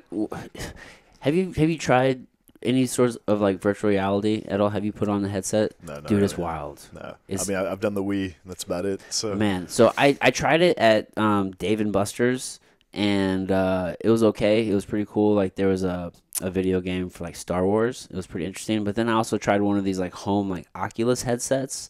I have a friend who had one, and I was trying it out, and it's fucking crazy, dude. Like you put it on and you look around, and the thing that they had, the scene they had set up was you're like in this glass like pod, and it's really fucking nice, and you can see out into like the mountains, and there's this huge like starry like night sky. Real. It looks so real. It's fucking crazy, dude. You look around, there's like this bookshelf and fireplace and all this stuff. It looks so real. So once they're able to make that experience almost indistinguishable from the real world, say you have some sort of suit that puts like pressure on you, or you're suspended over some sort of like omnidirectional treadmill, and you can go, dude. What is that movie? Ready Player One? No, there's someone else. Like when they, I can't think of it, but something along the same lines. What happened? No, it's something along the same lines where they kind of plug themselves in, and it was Inception. That's what it was. Oh, Inception? Yeah, kind of a similar thing, right? That's a great movie. Yeah. Oh man, that's Christopher Nolan. That's a really good movie. I like his movies. Yeah. I'm a bit of a movie nerd. There we go, dude. I don't know what it's probably just because growing up, I just watched a ton of movies. I just like stories. Yeah. I'm a little autistic with it a little bit actually. You mentioned the Star Wars. I'm a big Star Wars fan. Are you? So, big Star Wars nerd. Dude, and then where was I going? Oh, virtual reality. I was like, I lost my train of thought. You got me talking about movies. No, yeah, I think once you're able to make that experience just indistinguishable and you don't know what's real or not, there's going to be a lot of younger generations who are more apt to just dive into that world. Oh, I totally agree, yeah. But that, in my mind, is going to be a pretty scary time. Scares the shit really, out of me, really dude. Scary time. You want to talk about people not moving? Yeah. I mean, not just that, but just psychologically and what, people are going to be like, you know what I mean? I already feel like people cannot communicate. I mean, I feel like I'm one of those people, actually. We spend all days on our phone texting each other, and we can text back and forth all day long, but when you actually sit face-to-face with someone, who do you actually sit and communicate to every day? Like my wife, sure. I can maybe add in my training clients, but it's not communication. It's, training, work. Yeah. I feel like people have lost that skill. If you sit and have a talk with someone or out in public where you do communicate with people, I feel like there's so much misunderstanding and miscommunication because we're just all out of practice. No one knows how to listen, no one knows how to talk, and it's just going to get worse and worse and worse in my mind. I feel like the less technology we can get in the world, the better. It's not a bad move just to make things more simple. No, but that probably won't happen, right? Convenience is a thing. No, bro. Only onward and upward. Yep. We just got to move forward until we break everything. Right. That's exactly what what's scares me. headed.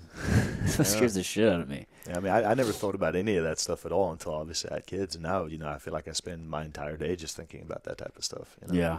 But yeah. It can be all consuming. Right. And that's when you just got to put your head down and just do the work. Right. Just keep moving forward. 100%. Yeah, but that's tough to do. I used to think that, so oftentimes I would never really pay attention what's going on so much in the world. Just in general. Not even just necessarily politics, but just in general.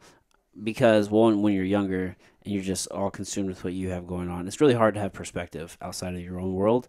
But then I would always feel that it didn't really matter what was going on. As long as I still focused on me and what I was doing, everything was pretty much going to continue kind of how things were going on. Right. But within this whole last couple years and how the whole world has just been flipped upside down and governments have been taking crazy fucking overreach and power like none other all over the world, it seems. It almost seems like you can't ignore it. You have to. You can't ignore it, but can you fight it either? That's another thing. That's the question. I don't know, man, but you certainly can't be ignorant of it. No, you can't. Right? But what are you supposed to do? Because you look her up, you turn around, you have zero freedom. Yeah. You're backed in a corner. You don't. So that's what I'm saying. You can't be ignorant to it, but it's like that is the question. What the fuck do you do, man? I mean, we just before we actually started this, a small comment, but if you wake up one day and you go into your kitchen, you try and get some water, and the water doesn't come out of the tap or the faucet, whatever word you guys use, or you go to the grocery store and there's no meat in the shelves. Like, what do you actually do? Like, where do you get those things from? Right. And most people are screwed. I'm one of them. I'm in O'Fallon, Missouri. I'm not going to go. I don't know how to hunt. Dude, what I mean? Yeah. Anyway, I think about that all the time. I got a bow because I want to learn how to start hunting, so I can procure meat. Yeah. And to your point, man, if these daily resources that we take for granted, they're just not there. They just stop. Yeah. Then what? Right. We're all so disconnected from our food. I started. My friend put me on this farm here in Missouri, and so you can buy like locally sourced, like grass fed to finish, like beef, or you can get raw cow's milk or eggs, or just so it's a little bit closer to the source. Right. And so I got some just this past week for the first time. And the raw cow milk was actually pretty good.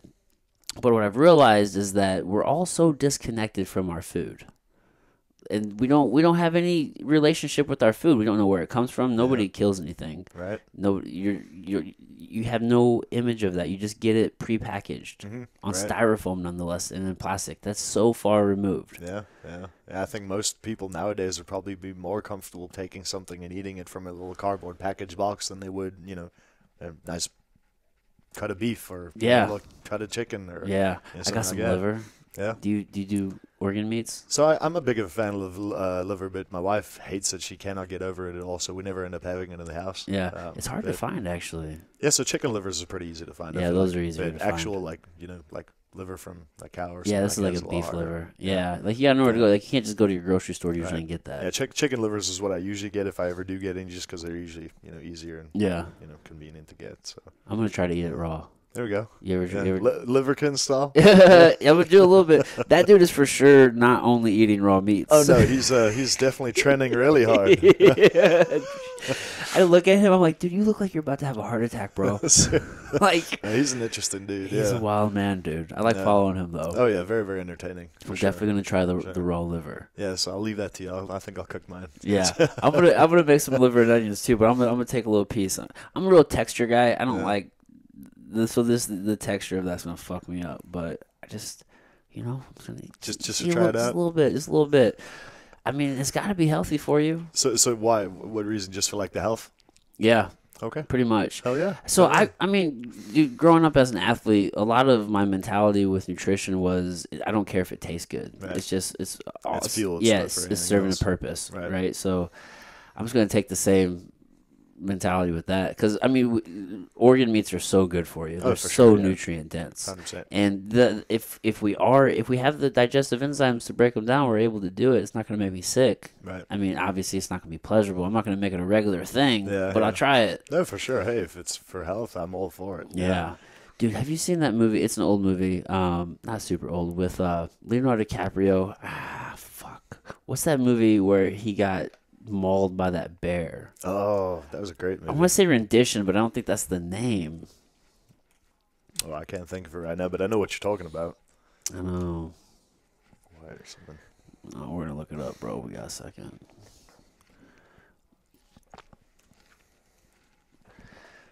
Yeah, see, I'm not naturally an empathetic person. I'm not very good at conversation either, which is why I kind of do this podcast always in person, so I can talk to people. Okay. And I can get better at connecting with people and being more empathetic.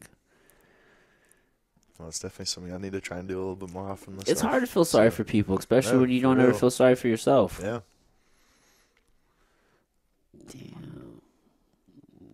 This was stupid. I'm looking through all the movies. It was dumb, right? I shouldn't have did that. Did I miss it? What were you thinking about the movie for? Oh, because there's a scene in there where he because he gets attacked by that bear and he's going on like this long fucking like journey, right? And there's a moment where I'm pretty sure he walks up on this this native guy who was like on a fresh kill. I think maybe it was like a buffalo or something, and they both just start tearing into the organs. I think they get the organ out and they start eating the organs. Maybe I can't think that closely to the movie. It was either organ meat or it was raw meat. Either way, they just started eating it raw, and it's like just the idea that growing up, you're told you're not supposed to eat any of this shit raw. You'll get sick. Right. It turns out you'll get sick because of just mass farming and the process it goes through. It can get contaminated. And a lot of parasites and things like that sometimes. Exactly, things can get contaminated. But in general, if it's a healthy animal, for sure, something like that, you can eat it raw. Right. And that's nothing. It was not ever on my mind until obviously there's this whole raw kick going on right now. So have you ever had any type of raw meat before? Other than fish, no. Okay. Yeah, I mean I've done raw. Well, I guess sashimi. So yeah, I've done, or not sashimi, but like beef tartare. So yeah. So I mean, yeah, I've had raw meats before. Yeah. Should be all right there. Yeah, it'll be fine. It'll be fine. Liver has an interesting taste. Yeah. I've never had it raw. I can't even think about it. I know when you cook it up, it's kind of a little bit more fall aparty. So yeah, but even when you cook the chewy aspect would be like. Yeah, I don't know. We'll see. I'll let you know. I'll let you know. Good luck with that. Do you do dairy or anything though? Oh yeah, I really don't have any kind of restricted diet. Okay. Back in my bodybuilding days, like I said, it was extremely regimented and strict. But now, I'll probably have a pint of ice cream 2-3 nights a week. Dang, bro. Yeah, going ham. I kind of eat whatever I want to eat. Fuck inflammation, huh? Yeah, I mean, truly, like I've said, since the kids have been born, it's really just been about getting enough calories in throughout the day. Yeah. I have a hard time holding on to weight nowadays. With my job and just being up and going and whatever. Yeah. I get up fairly early, obviously before the kids or the wife are awake. So no breakfast, and I'll go to the gym. I'll have 1 client, 2 clients, maybe 3, 4, who knows. But there's usually a good stretch of 3, 4, 5 hours to where I don't really eat. And then, I'll go home, maybe have breakfast or whatever the case is, and then I've got to train before my next stint of clients. So it's been You tough. have to train yourself before the next... Usually is what I do. Yeah. Got you. Yeah. So, yeah, it's just been kind of tough nowadays getting to that new routine and new habit of being a dad and life and a gym owner and whatnot. Yeah. Just to try and get enough food in. Yeah. So even though it's not the healthiest thing in the world, it's keeping me alive right now. Yeah, so, it's just what you got to do while you can for the moment, right? I mean, it's only temporary. Yeah. But you got to kind of put yourself on the back burner a little bit. Yeah, and again, it's not even like I'm eating terribly. We still eat really, really well. I mean, we don't really eat any processed foods. Every meal that we have, like breakfast every morning, is either eggs, oats, toast, and yogurt. Yeah, you eat real food. Yeah, I mean, we don't really eat anything too terrible. So when I say eat badly, again, it's relative. It's all relative. But you told me that you come from a bodybuilder background. Right. So compared to that, it's terrible. Everything is measured. To the fucking T what you're consuming when you're consuming it, right? It's so regimented. So to be eating in this fashion is probably it feels like crazy. Chaos. Oh, it definitely feels like chaos. But it's also it's been nice too. I mean, not having to worry about that. I remember getting so much just silly anxiety over things. If someone would take a little piece of your chicken, you're like, oh my god. I've lost 15 grams of protein. I'm fucked for my day. And my whole week is screwed. Oh my gosh! Again, getting older, you realize that that's not really how things work. Yeah, that stress will make it worse. Out. Oh, for sure. Yeah. Yeah. But yeah. That's so funny, dude. Yeah. Oh my goodness. Yeah. Have you ever tried raw milk? Yeah. So again, growing up in South Africa, we had access to a lot of stuff like that. Raw milk. I've skinned my own chicken before. Just real food. You just eat real food in general. For the most part, yeah. It's so simple. I mean, it's not like we didn't have. We had McDonald's open up there when I was a young teenager. We had our own fast food joints and things like that. You remember McDonald's opened up there? I do. Yeah. It's not even that I'm that old. We're just that backwards. Dude, listen, McDonald's is not a sign of progression. Oh, no, for sure. That's the problem. When McDonald's or one of these fast food places hits a town, diabetes and heart disease and everything is soon to follow. Yeah, I mean, it's a cheap, super, super cheap, easy food for most people to get. Yeah, it tastes pretty good, too. There's no nutrients, though. It's completely void of nutrition. Yeah. It's crazy. I don't know if you've ever seen those silly experiments where they take a McDonald's burger and they leave it out for like months at a time and how it doesn't decompose. Are those real, though? So I guarantee it's real because in Lindenwood I had 2 Swedish roommates, Linus and Toby. They were fucking awesome guys. They really were. But Linus, after Main Street nights, would pass out with burgers on himself regularly, just, from rallies, McDonald's, whatever the case is. Right. And cleaning up at the end of one semester, we found a burger patty fully just complete, and it looked like, it was the day he bought it. And it had to have been under there for at least a year. At least a few months. Oh, so, yeah, God. Yeah. It's just not real. No, definitely not. When I used to have a friend, and this was probably back in college now I think about when we were talking about this. He was from down in southern Missouri, and he was telling me about how when he was younger, he was with his friend, and they were on this farm, and the guy's dad, the friend's dad, was talking about how he's like, you see this meat? He's like, I would never consume this meat. He's like, this is trash meat, but this is what we sell to McDonald's and shit like that. Oh damn. Yeah, this. I wouldn't be surprised. This, and I'm not saying he is selling to McDonald's, but that grade of meat, grade of meat is what they would sell to a manufacturer. Like I said, I wouldn't be surprised. They're probably looking for the absolute cheapest of dude, ingredients. All the chemicals. Yeah. All the chemicals. It's just so crazy. Yeah, but again, isn't that just one more thing for us to worry about? You know what I mean? That's why we're all stressed, and that's why you stay up late at night, because you have kids and you worry about all this shit now, right? You worry, kids, but now you're worried about what you're eating and what they're putting in that. Now we're going to worry about what they're putting in the water. And yeah, I know. And by the end of the day, we're worried about all this shit, and we can't do anything to change it. I feel bad even giving out plastic bottles of water, because it's just So you're super into the health side of things, right? Bro, listen, this right here, this is more convenient. I try to go all glass, very little plastic. We can only limit as much. You can only limit so much exposure to chemicals. Right. It's everywhere. So I just try to do what I can. Right. I mean, I was kind of curious. A very interesting thing that I heard not too long ago. I can't remember where I heard it from, so I don't know how credible it really is.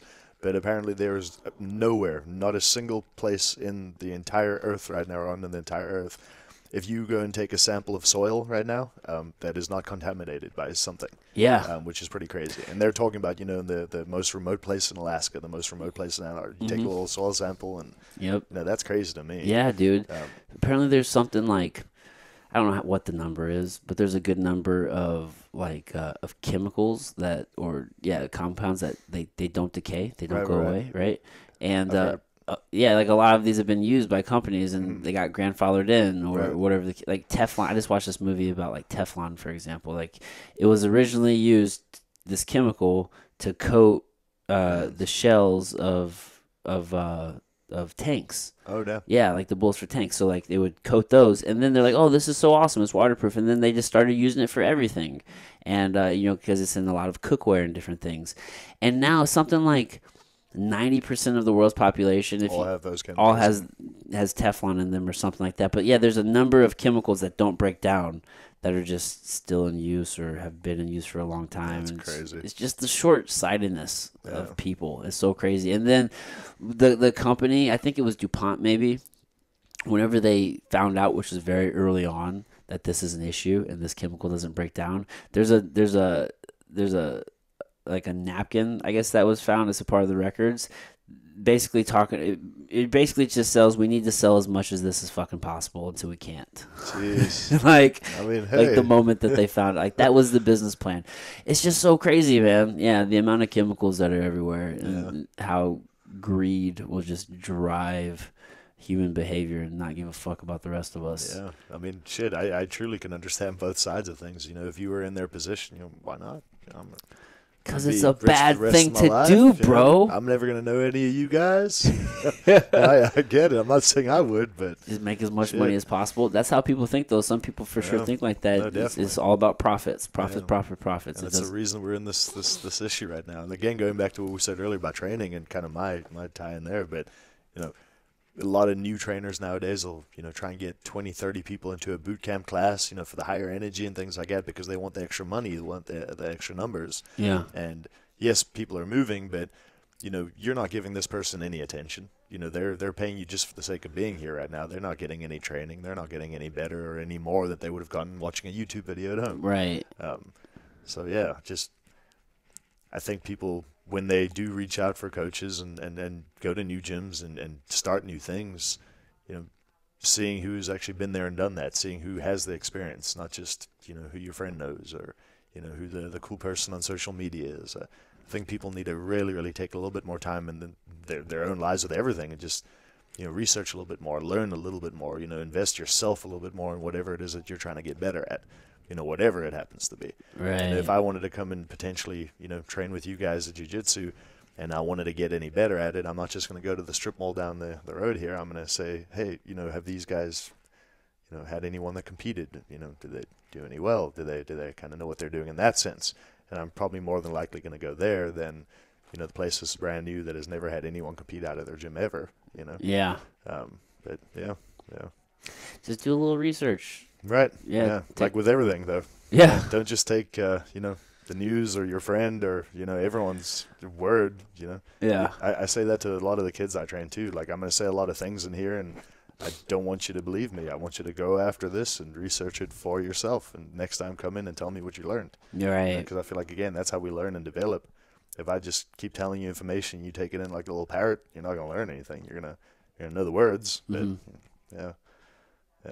That's a good indicator of whether or not you should avoid somebody. If they tell you information, like it's just... Oh, it's like a blanket statement. This is how it is. This is it. Right. And that's it, and you need to listen to me. Yeah, that's usually a big red flag for myself. Yeah, and I know everything. Yeah. I don't. I find there's a lot of shit I don't know. Oh, yeah. Which is most of everything. Yeah, like I said to you earlier, the older I get, the less I realize I know. Yeah. It's yeah, dude, I'll say things and I'll immediately question it. Like, that is that right? It's probably wrong.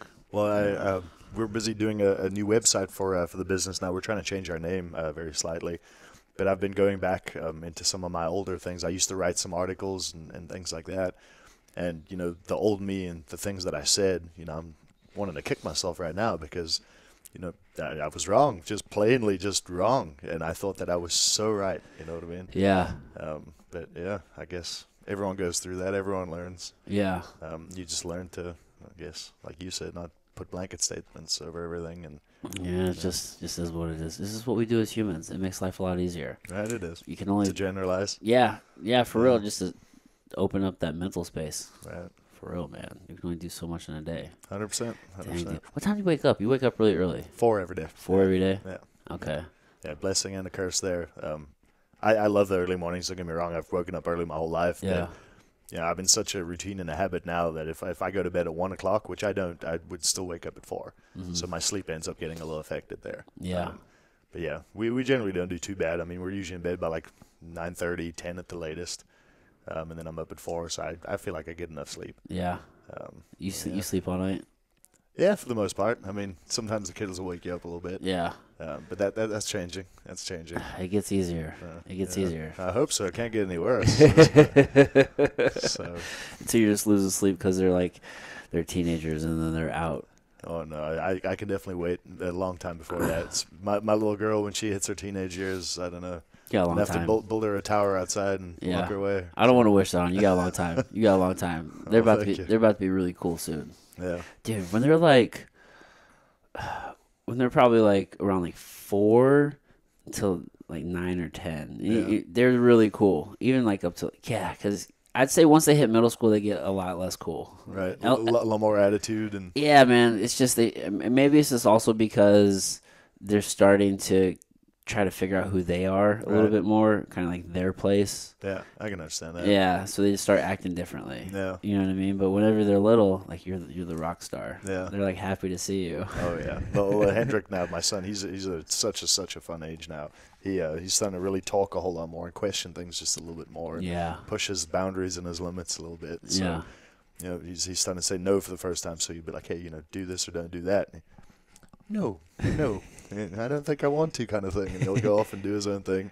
And it kind of frustrates you and pisses you off, but it kind of makes you a little happy too. Because he's becoming his own little person. And it's interesting. Yeah. I often have to check my own ego.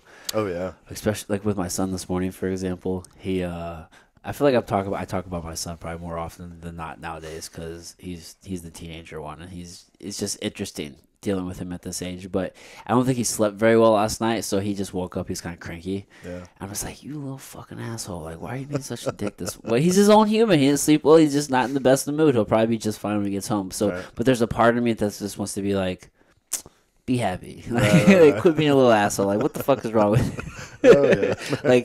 you're making me feel a certain way right now, but it's just me, just like, man, I just want him to be like that happy little kid that you're always used to, but he's just a human. Yeah. Just going through the human experience. Oh, yeah. It's wild, dude. That's definitely something that, and I'm sure they'll teach me a lot more. Your kids are a lot older than mine already, but they're teaching me a lot about myself, I feel like, how I respond to things. Because just like you said now, they'll do things and it'll almost piss me off just a little bit. Yeah. And, I'd want to put them in their place or give them a little spanking or something like that. And I got to sit there and think for a second, like, okay, calm down. Like, they don't know any better. They're learning. And why are you so angry about this? Like, what is it about this that's just taking you off so much? Right. And I feel like it's helped me a lot about myself, Yeah. But yeah. Those moments of self-reflection. Right. Yeah, slow down. Because then you see yourself in them. Oh, yeah. Yeah. You just start to realize, man, we're all as different as we all are on the individual. Like, when you look at us as a whole, we all really are the same. Right. I believe that. I believe we're a lot more the same than we are, different. Right. I think nowadays we're kind of pushed, again, with social media and news and things. We're pushed to think that we are individuals, right? We are individuals, and my problems are different to yours, and my world is different to yours, and I'm facing my own problems that are different to yours. But yes, that's true to an extent, but it's also absolute bullshit. We're all going through the same shit, right? You had a bad night sleeping, I had a bad night sleeping. Hey, we're in the same boat together. Yeah, exactly. But yeah, it's like the details may differ, but it's all the same. Right. Yeah. It's like, you're stressed. Okay, I'm stressed. Maybe for different reasons, but we're still experiencing a thing. Right. Yeah. I think thinking about things that way can, again, bring a little bit of like unification around most people, seeing that you're kind of going through what I'm going through as well, and I can relate to you a little bit more instead of thinking that, my problems are so much bigger than yours and you can't possibly understand what it is I'm going through. Right. Maybe you can. Maybe they're going through it in a different way and you can sympathize in that sense. Yeah. But yeah. Dude, a little perspective goes a long way. All right, 100%. Johan, guess how long we've been talking? How long? Hour and a half, my man. Nice. Dude. It's the longest I've ever spoken in my life. Since you walked in, you're like, I'm not a talker, so just, bro, listen, this is it. Yeah, I really appreciate you taking the time to do this. I appreciate you having me out, sir. Yeah, let's wrap it up. Is there anything we could direct the people to where they could check you out or anything? So tough timing here now because, like I said, we're busy redoing our website right now, and that means that our social medias, the current pages are going to be deleted and everything's going to change. Okay. But currently, I guess if you want to find me, it's Instagram is what I use most often. Train Atlas Strong Gym. Yeah. When we have the new pages, I'll obviously put up all that information so you can follow through from there. Are you just going to keep your current page and change the handle, or you're actually going to delete it? So I'm going to delete everything and start a new one. Okay. The reasoning is when we started in the beginning, we had some issues like I started the Instagram page and my wife started the Facebook page and this page. Yeah, you just want to start fresh. Yeah, so our like address and how it's linked to the actual page, those are all like separate. So I just want it all the same. That makes sense. Okay, well, never mind then, because it's all going to change. But I'll put it in the show notes for where it's at the moment. Well, thank you. Well, I appreciate it again, man. Well, thank you, sir. I appreciate you. Good. All right, bye, everybody.